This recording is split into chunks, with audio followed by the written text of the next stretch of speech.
Hey there, lovely people. Welcome back to another Writing Tip Tuesday video. I'm Sammy, and I'm a writer who likes to help other writers become better writers. And before I continue on to this week's video, I want to ask you that if you continue on to like this video or learn something from it, please leave a like down below. It'll really help me out and show YouTube that maybe more people will also like this video and more people may learn something from it. This week, I want to talk to you about character deaths, because I've been doing a lot of Instagram reels that kind of focus in on this because it's a funny trope and it's really easy to play off of, because every one of us who has read a book where a character dies or has written a scene where a character dies has some relation to the feeling around it. But why is character death so relatable? I think that there's a trend where a lot of new writers think that they have to have a character die to be able to make their readers feel something. Because a lot of us have read books that are really great examples of characters dying and how that impacts us as readers and how it affects the characters,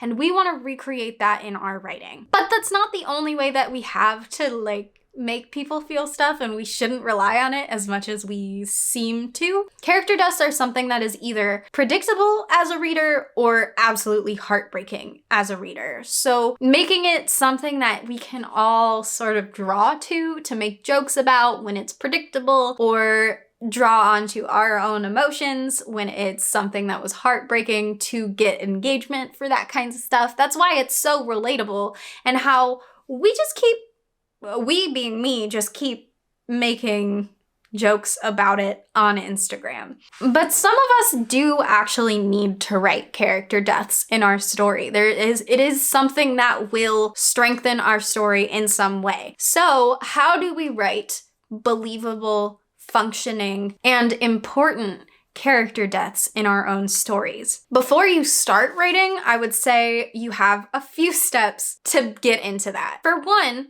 your character death isn't going to make your readers feel anything if they don't care. Even though it's not a specific word of advice for character deaths, you have to make sure your readers are invested in your characters before you can kill them off and see if that's going to be the thing that gives them emotional impact. But the real question when you're considering killing off a character is why? Why does this character need to die? What is the reason this character needs to die for the story? Not for how you want your readers to feel, for the story. What does it do for the story? And is death the best option for this? There are fates that can be worse than death. So is death the best way to achieve your goal with the character who is going to die in your story? Is death the best option? These are the questions that I think you should answer before you get into where this character would die. After that, once you have a solid reason why this character should die, why it matters to the story, what's it gonna do? How does that character's death impact the other characters in the story? How does it impact your protagonist? Is there emotional damage that they now have to navigate? Is there some slack in the group because you're on a journey of some sort and somebody died in a battle? Is there slack that they have to pick up? Do they have to carry different supplies? Does somebody new have to learn how to cook because they don't have a designated cook now? What kind of impacts is this loss of the character having on the story afterwards? Does this impact the group because they now know that the enemy that they are facing is actually a viable threat? Does it change their plan of action for how they are going to move forward now that they know they are facing a deadly threat?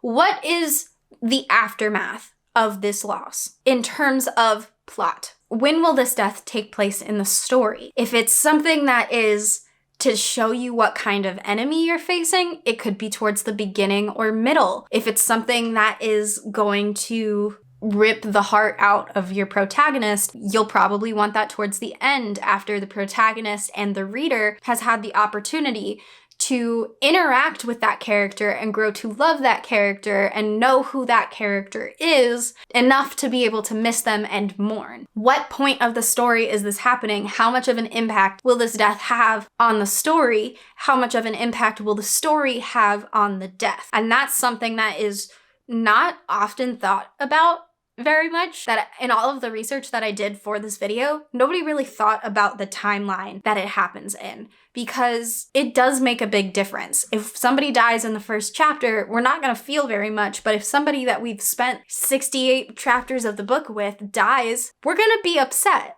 And that's something that you have to think about, is what kind of impact is it going to have on the story? Is their death going to motivate someone? It probably should come earlier. Is their death going to detract from something that's going forward? Probably towards the end. When you're actually getting into writing the death scene, there's some other things that you can consider in that moment. For one, the language that you are using and the pacing that you use that language in. You can make a death very emotional and heart-wrenching and describe it in terms that are emotionally driven. Or you can describe it in realistic terminology and gore and describe the pain. And the way that you describe those things, we could describe the exact same death and make it totally different. So I think a great example, because I feel like most people know it, and if you don't, spoiler for the Hunger Games, when Rue dies in the Hunger Games, you can describe that the way that it's described and have it from Katniss's point of view, and like the emotion of singing this little girl to sleep as she's dying, and the way they do it in the movie where they like go from her perspective and like fade out, and that point of view is going in and out from being blurry and she's just gone. That's so much more emotionally driven than if I were to say Katniss yanks the spear out, a tsunami of blood comes along with it. Wow, I was really not designed for this. A tsunami of blood comes with it. You can see in where her intestines meet the blood, where they severed from each other. Her breathing gets shallower. That becomes so much more disgusting and painful physically. We physically feel like, no, versus like your heart is shattering, which is how it was written. I would not have read The Hunger Games if that was how Rue's death was written. That would not have been in my realm. And that gives you a different sense of what the motivation is behind the death. If it's to create horror, then it should be written gory. It should be written with gore. If it's to show an emotional growth or build loss or something along those lines, emotional language is probably the better way to go. And like with everything else when it comes to pacing, it should match what's happening in the scene, the way that it's written. So you shouldn't draw out a death scene that is a quick death. If it's a long, slowly drawn out death, you shouldn't gloss over it and move too quickly. There's also the potential for an off-screen death where your character finds out about a death without having witnessed it. This can be emotionally wrenching because you take away the opportunity to say goodbye. It can also be done for particularly younger age groups to not give that death a visual, just sort of give them the concept. It's something that can be done to help juxtapose and create like a moment before and a moment after death rather than a moment during death where it sort of transitions. Some ways to make character deaths more impactful on the reader is to give them a really clear sense of what that character still has to do. A character who dies without a completed story arc, without achieving their goals, without finishing is way more heartbreaking than one who has their story wrapped up in a neat bow. So a character like the wife from Up, who wants to go see these places and dies before she has the opportunity to do so, we get to see her husband go to complete her goals, which makes her death both painful and feel like her story has been resolved after her death has passed. And this is especially painful when the character is close to achieving their goals, or the character is close to achieving their goals, but they sacrifice themselves because they think that their goals aren't as important as the main character's goals, which is significantly more painful because if your main character knows this as well, they have to process that. And that can be doubly painful for them and the readers because they have the character's death to navigate as well as the guilt of knowing that the character wouldn't have died if they weren't there, or that the other character wouldn't have died if they had died instead. If your character is able to have like a slower death, like they don't die instantly from whatever that's happening, and they have the opportunity to say something, a character dying with regrets can also make it more painful. Like, not necessarily that they haven't finished their story, but that they don't feel like they did enough when they died. That can make your readers have a lot more pain, and all of your readers' pain has to relate to your main characters. If your main character feels something strongly, then so will your readers. And that segues into what comes after the death is just as important as what comes before the death and during the death. How other characters react to that death is going to influence a lot.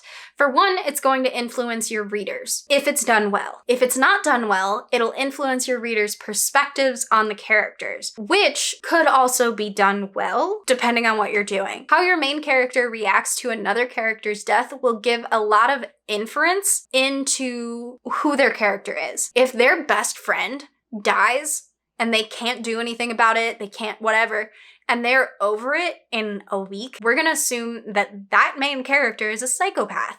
And they don't have the ability to love. Because we loved that best friend character. We were there the same amount of time-ish as the main character was throughout this story. How can you not be upset about it? But on the other side of that coin, if somebody your main character does not know at all dies, and they're upset about it for months, that's gonna make them seem like they're like too much of a pushover. They're too empathetic. They're not going to be able to succeed because they are holed up over one thing that happened. And if that happens, there's going to be more that happens. This can also be used as an influence to who your characters are.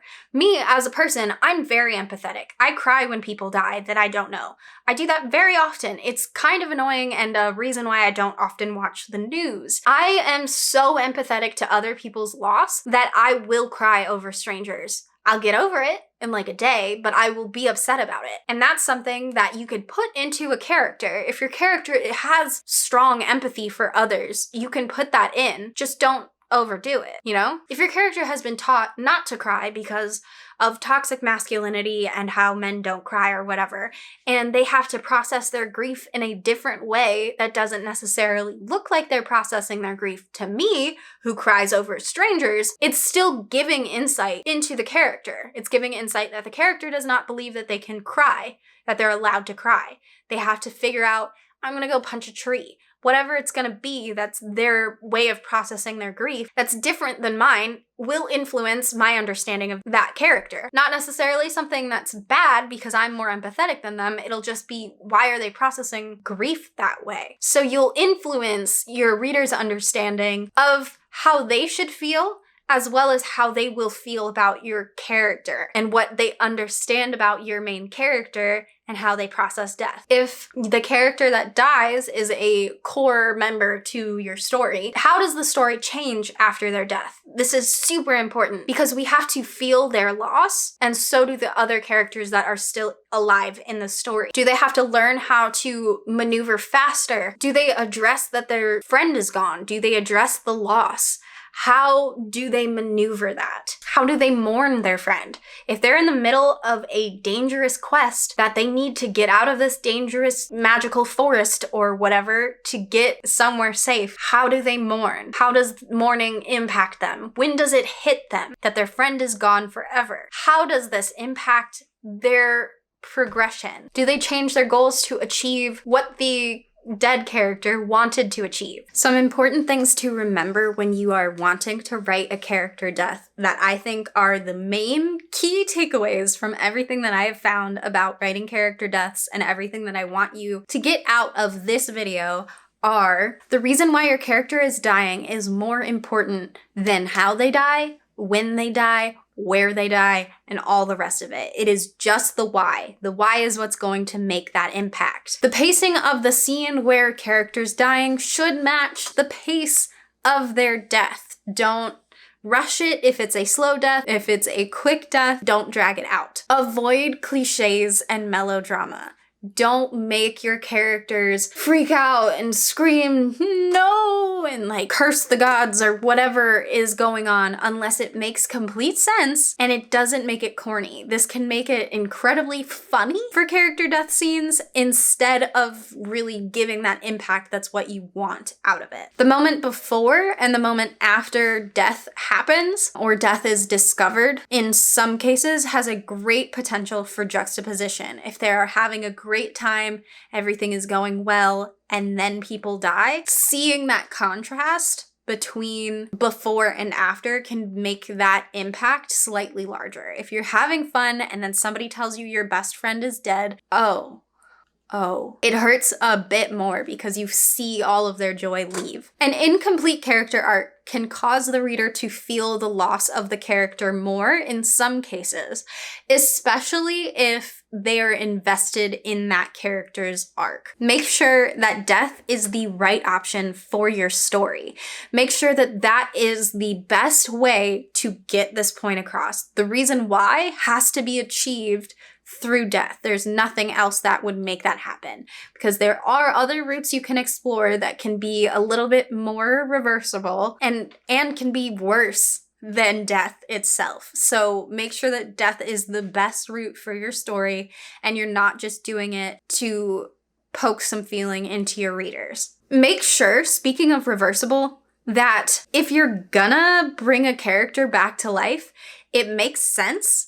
It's not a cop-out, and it's not you just trying to undo a mistake. Because characters coming back to life has become just as much of a joke as making jokes about characters dying has become a joke. Don't mess with the trope that much. If you're doing it to tug on heartstrings and you're doing it to make that emotional impact, and then you're just gonna undo it so that you have the emotional pain of the death, but then you also have the character too, try something other than death, because a lot of people don't like it when people come back to life. And some people just started to expect it from certain genres of storytelling. So make sure that if you're gonna do it, it makes sense. It's something that your world has the capability of, and it's not hokey, you know? But that is all I have for you today. It was fun to research, and hopefully it'll help you guys write better character death scenes or choose something other than death to write. So if you enjoyed this video, please leave a like. It'll really help me out. Leave a comment down below of the book that made you think you needed to have a character die to make people feel. Because we all have the one.